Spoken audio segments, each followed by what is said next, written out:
Ito po ay tinaguriang chapter of faith sapagkat ang pinag-usapan po dyan ay tungkol sa pananampalataya ng iba't ibang mga tao who have exercised their faith in God, they obeyed God, and they made a big difference in the world where they live in.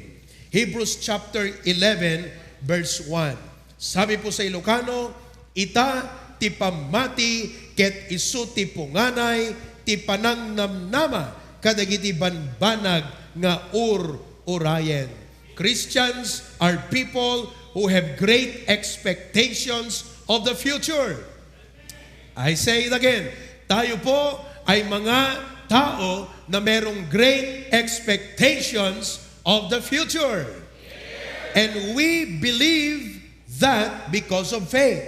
Kat kuna na dito ay maysa a panagtalged kadagiti banbanag adipay makita.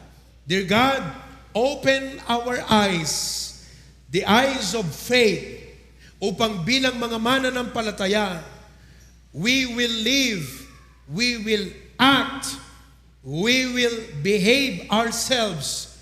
Hindi po sang-ayon doon sa aming nakikita lamang, humanly speaking, but we will act based on our faith on you, dear God. Bless us this morning. Bless our internet connection. In Jesus' name we pray. Amen. You may be seated. Ang ibig pong sabihin ng ating leksyon ngayon, how to face the future with confidence, is this. There are two kinds of people in this room today. You belong to one of these. Okay? Merong dalawang klase ng tao dito ngayon.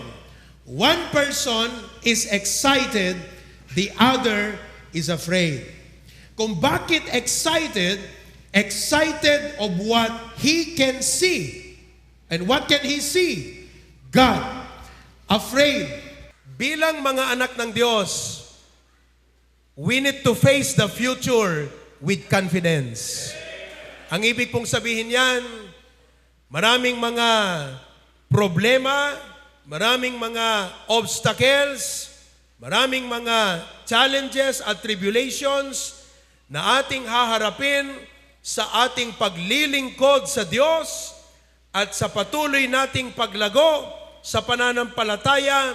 But brethren, let's not really mind the problem. Let us just focus in growing, in serving, and in sharing the gospel because God had promised to be with us. Now, how will we face the future with confidence? Number one, surrender your fears to God. Surrender your fears to God. Yung inawit natin, give them all to Jesus. The problems are not for you to carry. They are for God to carry. That's why the Bible says, casting all your cares upon Him, for He careth for you. What does this tell us? God is bigger than your fears. Anyaman ti pagdandanagam ken pagbutbut ngam. Itangagundaway. I want you to remember this. God is greater than your fears. Fear is care. Pag sinabi natin care, something that you worry. Yung mga nagre-review, iniisip nila, makakapasa kaya ako? Di ba? Yung mga nag-aaral, matatapos ko kaya? Yung mga magulang, magiging malakas pa kaya ako? Could I be able to send my kids to school? We all have these fears. And these are cares. Pag sinabi natin care, something that bothers the mind. And these cares, if we don't deal with it, will become our distraction. Hindi tayo makapag-focus, makapag-concentrate sa ating paglilingkod sa Diyos dahil sa mga cares na ito. Now listen to me. Not that we should not think about our cares, Because in reality, nakikinig ba kayo? In reality, alam natin na marami tayong mga problema sa buhay. But God does not want na dahil sa mga iniisip natin, we miss the opportunity of serving God. Kaya yung iba sa atin, kahit nasa church, parang hindi na bibless sa preaching. Bakit? Because of the spirit of care, worry, it is driving you. It is taking in charge of your life. So it is limiting us. God does not want fear to limit us. That's why God says, give me your cares. Casting all your cares. Fear is not only care, but fear is also a burden. That's why the Bible says in Psalms 55:22, cast thy burdens upon the Lord. So that is number one. What should we do with our fears? Anong gagawin natin? Surrender. Your what? To? Sino po sa inyo may mga fears? Anong gagawin mo ngayon?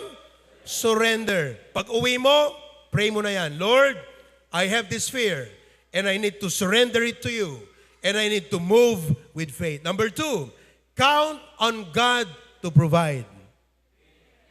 Count on God to provide. Ano pong ibig sabihin yan? God is greater than your needs. God is greater than your needs. God had provided your needs. Can He not provide your needs in the future? God did not fail. God was faithful to provide for our needs. Can He not provide for our needs in the future? Etong building na to, God's provision. Hindi natin inakala na pwede itong mangyari, pero sa Panginoon, ginawa niya. God is greater than your needs. One of the names of God is Jehovah Jireh. That means God will provide. I-claim mo yan. God will provide. Are you following? Oh. So don't be afraid to follow Him. Follow God and you will see. And that is why you need to keep following God. Bakit po?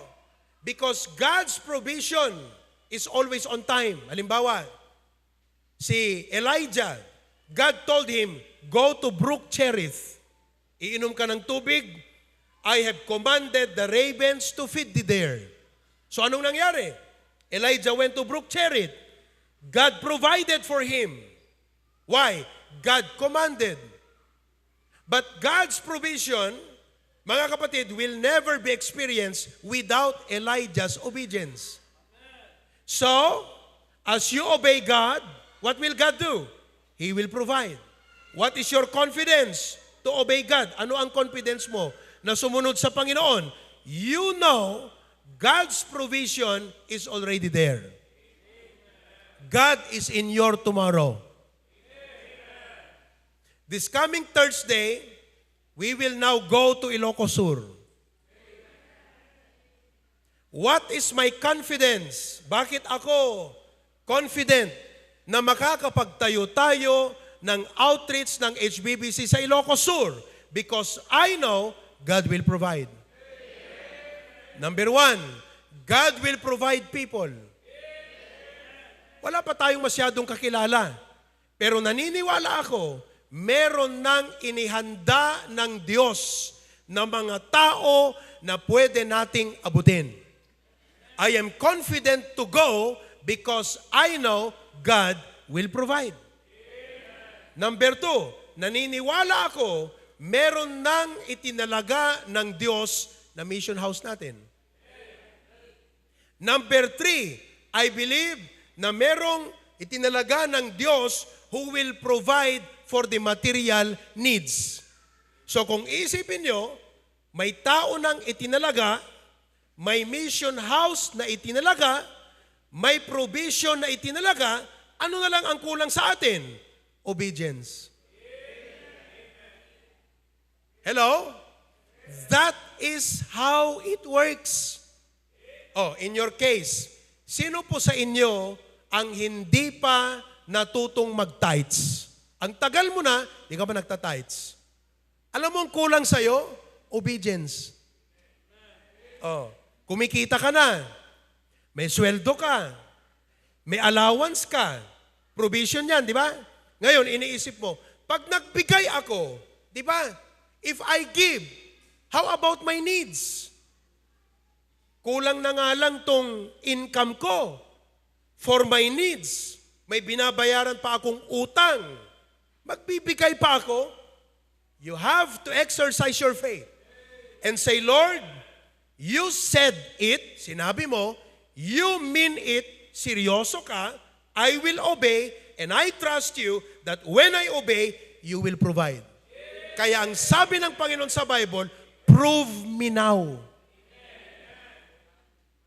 Ngayon, I want to encourage all of you, especially kayong mga new believers, to start giving your tithes. Hindi ka pa nagta-tithes, simulan mo. Kumikita ka ng 5,000, 500 yan. 10,000, 1,000 yan. 20,000, 2,000 yan. Start to trust God with giving your tithes. I hope that none of you will go home today na hindi mo ginawa yan sa puso mo. Hindi mo sinimalan, dinala ka sa puso mo, and then you begin to count on God to provide. Are you following now? Naalala ko po yung kwento ng isa. Na ospital po yung kanyang asawa. Di nandun sa ospital. Malaki ang expenses. Ngayon, iniwan niya yung asawa niya ron, nag-attend ng church that Sunday. Okay? Nag-attend ng church. Ang nataon na preaching ng pastor, giving. Siyempre, pag ikaw Kristiyano nakikinig, tinatas ka ng Holy Spirit. And that moment, may pera siya. May pera siya. Na yung pera na yun, mga kapatid, pambayad niya ng hospital bills. And the money that he had was 5,000 pesos. Pambayad niya ng hospital bills. So nag-preach yung pastor. At sabi niya, mga kapatid, giving is our way to prove God. Let's prove God with our giving. Trust God. Count on Him. He will provide. You just need to obey His command, and He will command the provision and blessing. So nag-aagaw sa isip niya, alam mo naman, di ba? Ano kaya? Siguro may iintindihan ng Panginoon to. Na-hospital yung asawa ko Next time na lang ako magbigay. Pero sabi ng Holy Spirit, ibigay mo. Give that, give that. So at the end of the service, nung mag-collect na po ng offering, ibinigay niya po yung pera niya, 5,000 pesos. And when he gave that, wala siyang magawa kundi mag-trust sa Panginoon.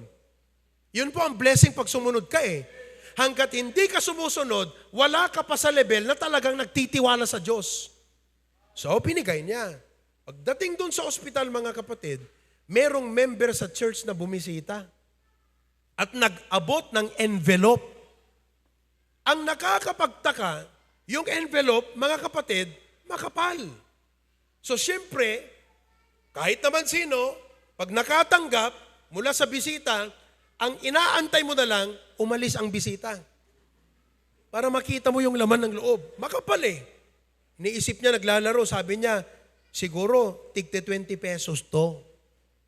Pero ang sabi nung kapatid, sabi niya, inimpress ng Panginoon sa akin na dumaan sa inyo sa ospital at ibigay ito. God impressed.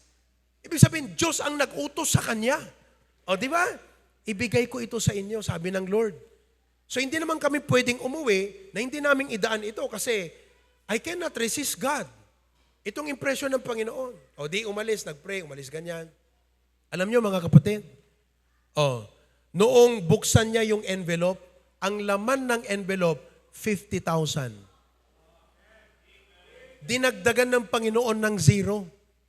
Yung binigay niya 5,000, dinagdagan, naging 50,000. At itong nakakapagtaka, nung makuha ang hospital bill, magkano? 50,000. Mga kapatid, we cannot figure out how this works, but this is faith. if you are to face your future with confidence, trust on God to provide. Naintindihan po ninyo? Number 3, trust God to guide you. How to face the future with confidence? Trust God to guide you. Now, as you follow God, you will not make a mistake. Susundin mo ang Panginoon. Huwag kang magkakamali. Because as you follow God, the Lord will guide you. Proverbs 3, 5, and 6, it says, trust in the Lord with all thine heart, lean not unto thine own understanding. In all thy ways, acknowledge Him. And He shall what? Direct thy paths. So how do we face the future with confidence? Trust God to guide you. Anong ibig sabihin, no? God knows everything in your future. God knows everything. Amen? So what do? Follow Him. Sunod ka lang sa Kanya. You are sure of the way if your guide knows the way. Alam nyo, napakagaling ng Panginoon eh.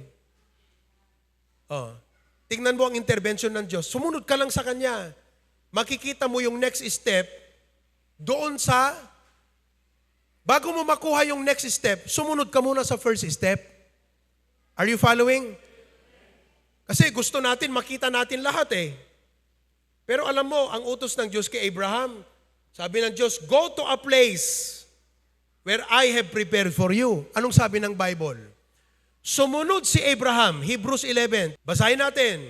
By faith, Abraham, when he was called to go out into a place which he should receive after for an inheritance. Anong ginawa niya? Obeyed. Pero itong matindi. And he went out not knowing whither he went.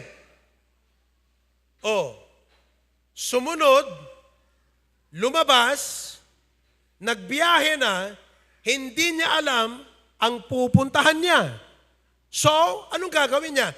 He will just trust God to guide him one step at a time. Ang dapat mong matutunan, kapatid, just take one step at a time. Huwag mong problemahin lahat. Problemahin mo yung immediate na dapat mong gawin. Sapagkat when you get there in that first step, the Lord will tell you the next step. One step at a time. Huwag mong problemahin, gusto mong makita lahat. Hindi yan ibibigay ng Panginoon sa'yo. Just take one step at a time. Okay, tingnan nyo ha. Nag-attend kami ng conference. That is God's will. So, siyempre, speaker ako doon, and I went there. At alam nyo naman po, na ang HBBC, busy sa church planting. Hello? Eto. Pagdating ko doon, ang galing ng Panginoon eh. Iga-guide ka niya talaga. May nakausap akong pastor. Taga Bicol. Mga kapatid. Ngayon, ewan ko ba kung bakit nag-usap kami yung pastor, na-encounter ko siya doon sa tawag dito, sa firing range ni Pastor BMA. Kasi siya, noong 1975, champion sa firing range. Magaling, sharpshooter. So nung ako ay, humawak ng sniper, sabi niya sa akin, aim and don't breathe. Huwag kang huminga. Kaya, 5 bullets, na-hit lahat ang target. 5 bala. Kaya kapatid. Kaya ang pastor nyo, sharpshooter. Huwag kayong matutulog dyan. Masa-sharpshooter kayo dyan. Amen. Sharpshooter ang pastor nyo. Ngayon, etong si Bishop Serrano, Pastor Serrano, siya yung nagsabi, ganitong gawin mo, ganitong ganyan. Tapos naging kaibigan kami. Tapos sinabi niya sa akin, sabi niya, alam mo, sabi niya, ang misis ko taga-Alcala, Cagayan. Tingnan mo, I remember that years back, nung ako po ay pumupunta pa ng Santiago para bisitahin ang aking naging misis, nadadaanan ko yan. At sinasabi ko sa Lord, Panginoon, may baptist kaya dito sa Alcala? Malapit to Gigaraw yun eh. Alam niyo ba yun? That's close to Tugigaraw. Nadadaanan ko lang yon, di ba? Lord, may baptist kaya dito sa Alcala? O di, yun lang ang prayer ko. Encounter ko, sabi niya, Pastor, yung misis ko, taga Alcala, Cagayan. Doktora ang misis ko. At may lote sila along the highway in front of the municipal hall. Mga kapatid, I was excited. Sabi ko sa kanya, Pastor, before July ends, we will visit Alcala. So, ibig sabihin mga kapatid, anong nakita natin doon? God guides. Ano yung first step? Pumunta ako sa conference. At yung aking pag-attend sa conference, the Lord arranged everything so I can meet that pastor. And for any, I don't know, reason, napag-usapan namin at na-mention niya, taga Ilocos ka, ang misis ko taga Alcala, nagpunta na kami doon, nag-soul winning kami, kaya lang hindi ako nakapag-start ng church kasi taga Bicol ako. Kaya sabi sa kanya, Pastor, ibigay mo na sa amin, kami na ang bahala dyan. God will guide you. Naintindihan niyo mga kapatid? Oh, so trust God to guide you. Alam niyo po, merong African impala.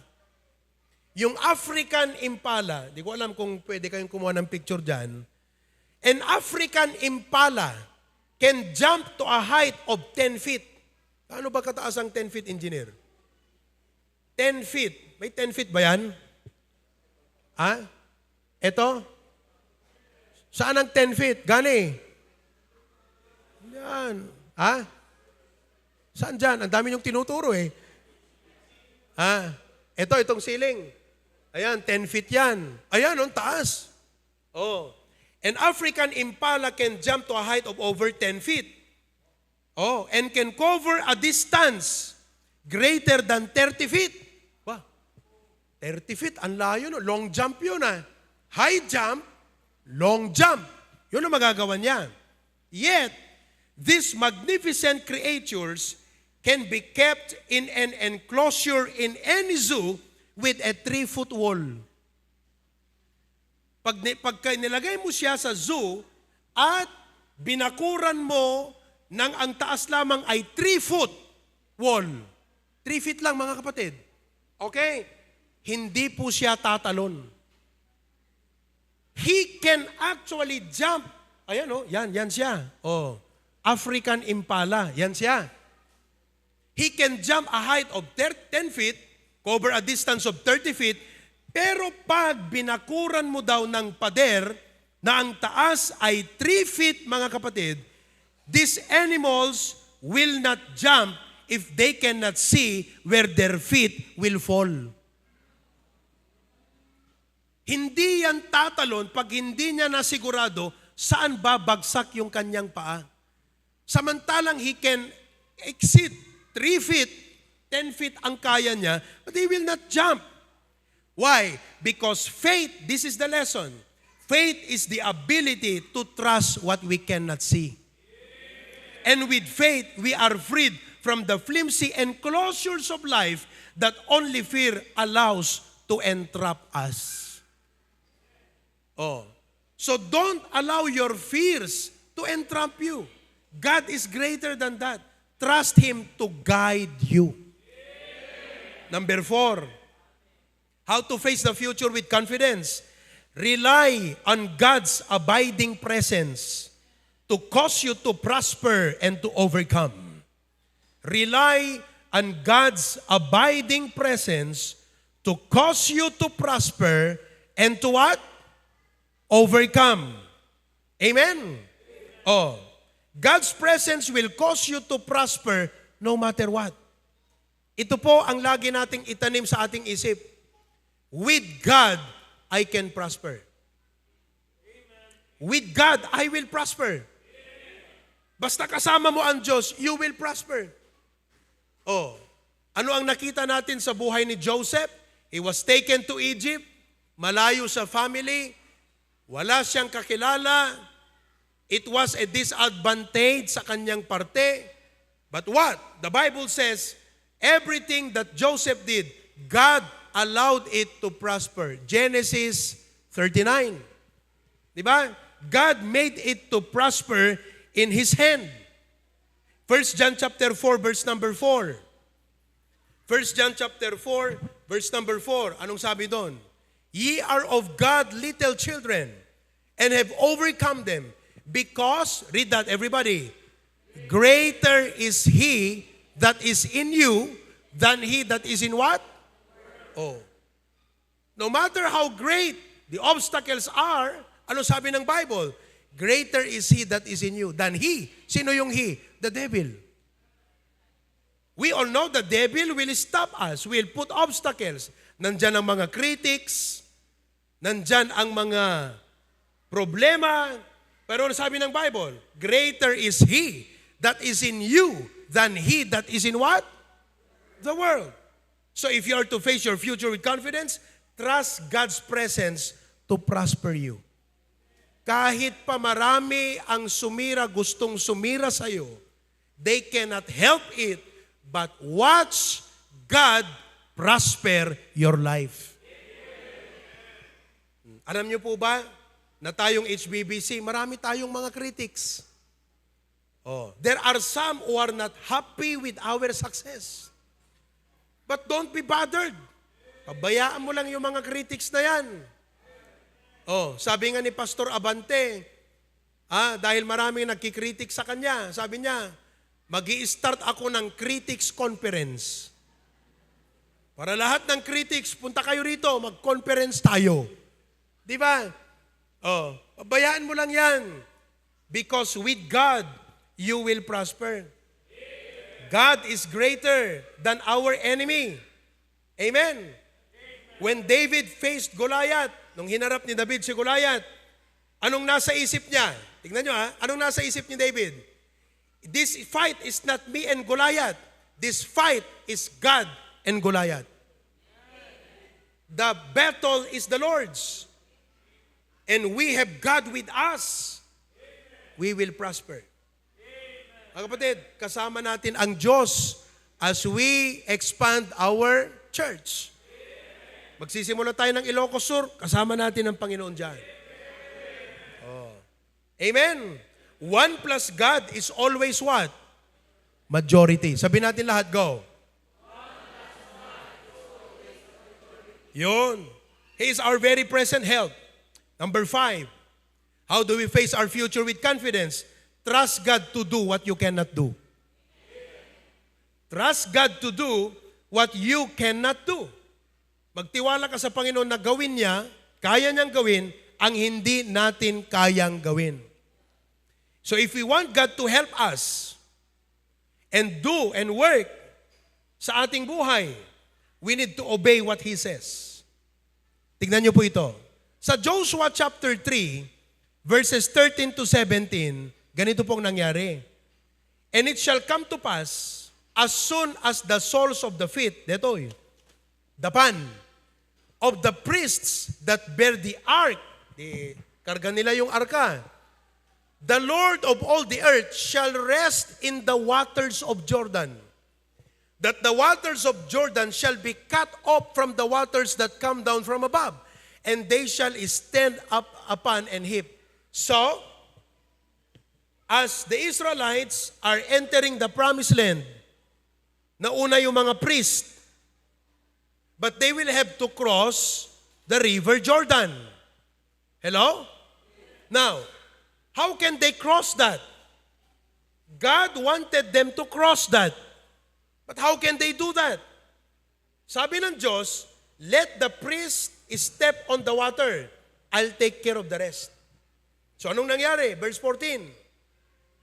And it came to pass, when the people removed from their tents to pass over Jordan, and the priest bearing the Ark of the Covenant before the people. Next. And as they that bear the ark were come unto Jordan, and the feet of the priest that bear the ark were deep in the brim. O din sausaw na di sakadan. 16. That the waters which came down from above stood up. Agasam ta, danong nga nagtakder. Oh. And rose up upon an heap very far from the city, Adam, that is beside Zarethan. and those that came them toward the sea of plain, even the souls he filled, and were cut off, and the people passed over right against Jericho. Wow, what a miracle! Pero hindi po nangyari ang miracle if the priest did not take a step on the water. They cannot divide the water. Pero kaya ng Diyos. And the only thing they had to do is to have the priest step on the water. So when the priest step on the water, God will take charge. He will divide the water so they can walk on dry land. You know what God is telling us? He is teaching us obedience. To trust God to do what you cannot do. Marami tayong hindi kayang gawin. When we started this building, it was estimated to be 30 million pesos. We did not have 30 million pesos. But with what we had, kung anong meron tayo, we took a step of faith. Nagsimula tayo. And we trusted God to do what we cannot do. So ano ngayon ang nakita natin? Natapos ang building project. This building is now estimated to be 70 million pesos. Pero wala po tayong nakita na ganitong resulta pag hindi tayo humakbang with the little amount that we had. We are not enough, but God is sufficient. Naintindihan po ninyo? Hindi tayo sapat, pero siya sapat. So, ano ang challenge ng Panginoon sa atin ngayon? We face the future with what? Una, you obey God. Are you obeying God? Sumusunod ba tayo sa Diyos? So you just obey God. Okay? And as you obey God, you have fears, you have needs, you have other things you cannot do, you have problems that you will face. But how do you face the future with confidence? Naniniwala ka, dakdakkel ni Apo Diyos ngam digito yung abanbanag. And His presence is with you. And so, as you obey God, you cannot help but prosper. Let us face our future with confidence. Amen? I-apply yun, deta ti biyagyo kakabsat.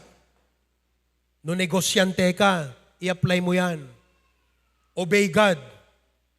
Kung ikaw ay nagtatrabaho, kung ikaw ay may plano sa buhay, whatever that be, apply this message into your personal life. Number one, what have we seen? How do we face our future with confidence? Surrender your fears to God. Number two, Number three, amen. Number four, and number five, tumayo nga yung mga nagre-review. Tumayo nga, nagre-review kayo, di ba?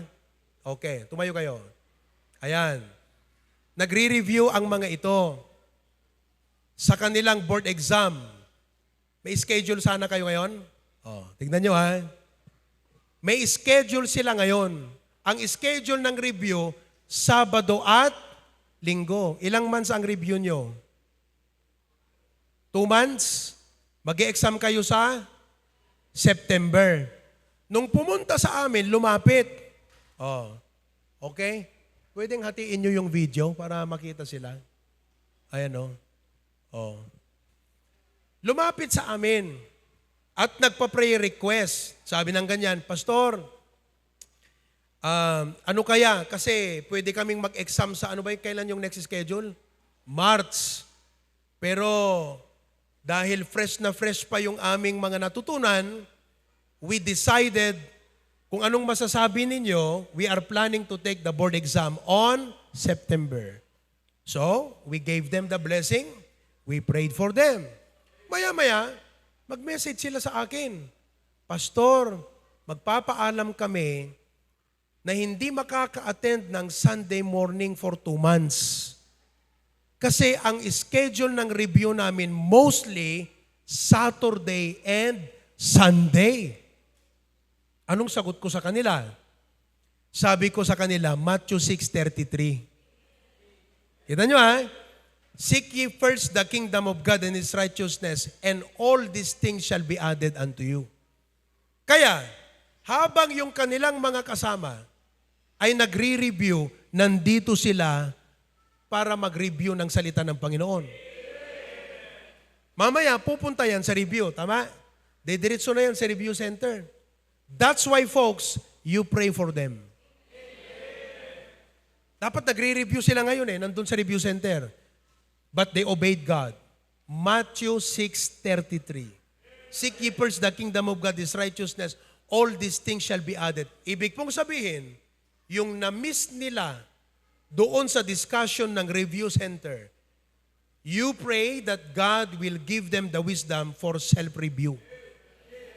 And I advise them, sabi namin, huwag kayong magpupuyat ng gabi. Huwag kayong mag-review ng gabi. Mag-review kayo sa daytime.